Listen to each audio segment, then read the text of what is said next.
in time to this very day.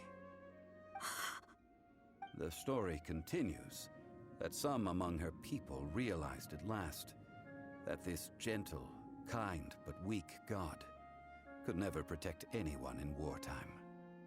The Archon War was cruel in the extreme.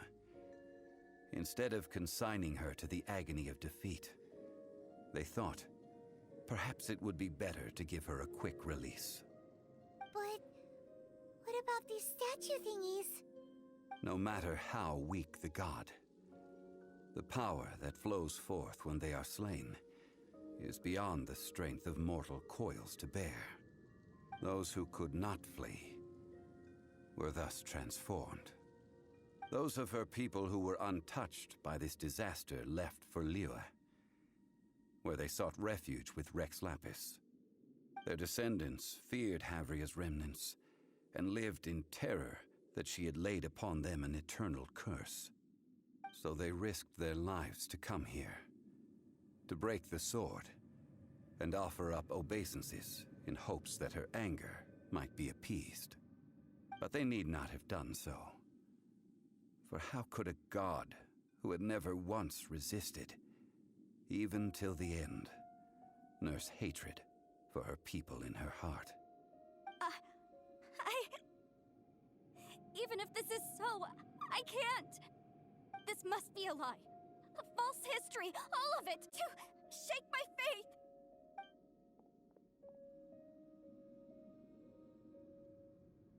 Yikes. Zhongli didn't show any mercy this time either. This is the price she must pay. Yet I would not call it a bad thing. Judging by how she appeared, I fear that she will struggle for a time.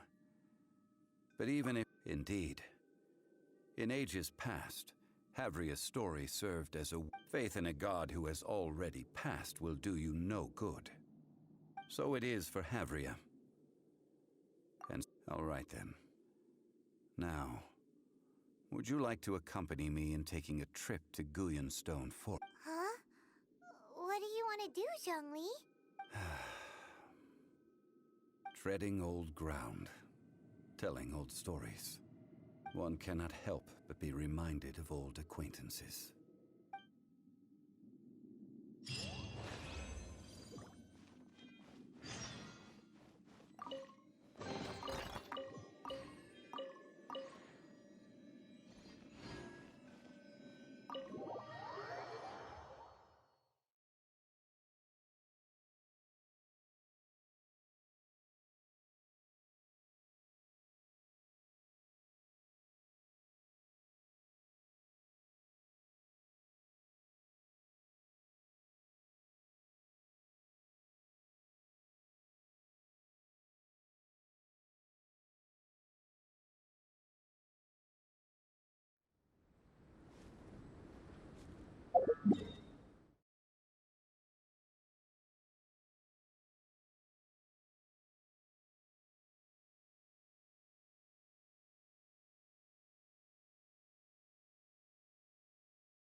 Now, I mentioned before that many gods of old have been sealed beneath the Guyan stone forest.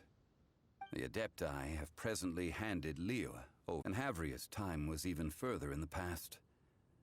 The Salt Chalice and Salt Ruler that she left behind should not return to Liyue. To leave them here is to let them slumber. And it is also a homecoming.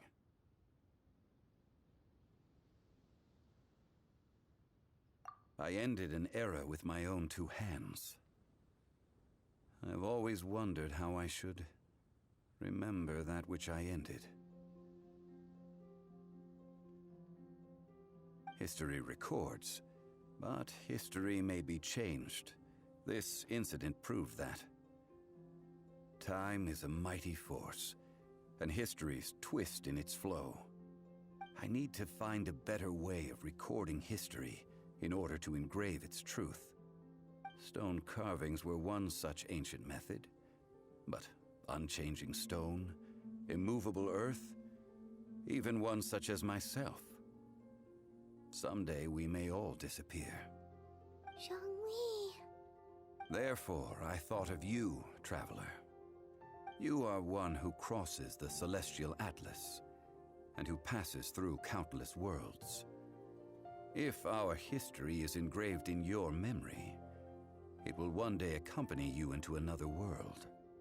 As long as a traveler like you is able to record what happened, then a backup of sorts will exist for times and tides of Teyvat.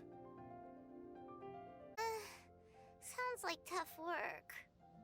Now then, it is time that we consigned both the Salt Chalice and Salt Ruler to the sea. Huh? Why do we need to throw them into the sea? As I said before, this is the place to which the remnants of many bygone gods are consigned. This includes Osial, Overlord of the Vortex, who the Jade Chamber most recently returned to this ocean prison.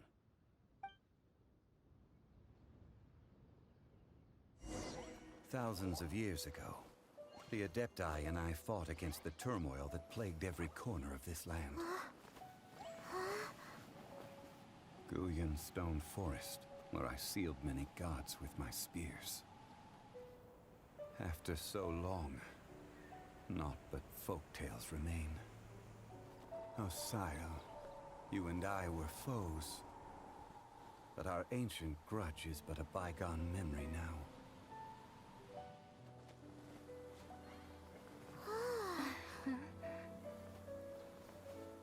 May that which Havria has left behind be yours to subsume.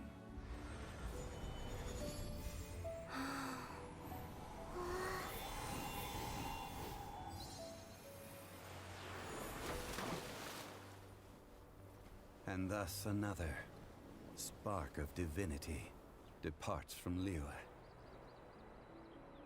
My legacy shall now be left to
I will lead us to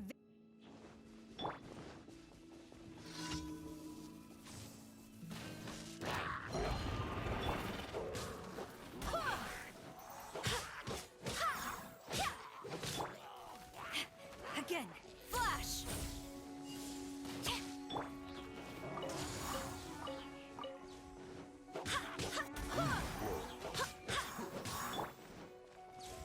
Strike! A worthy adversary. Fate is upon you.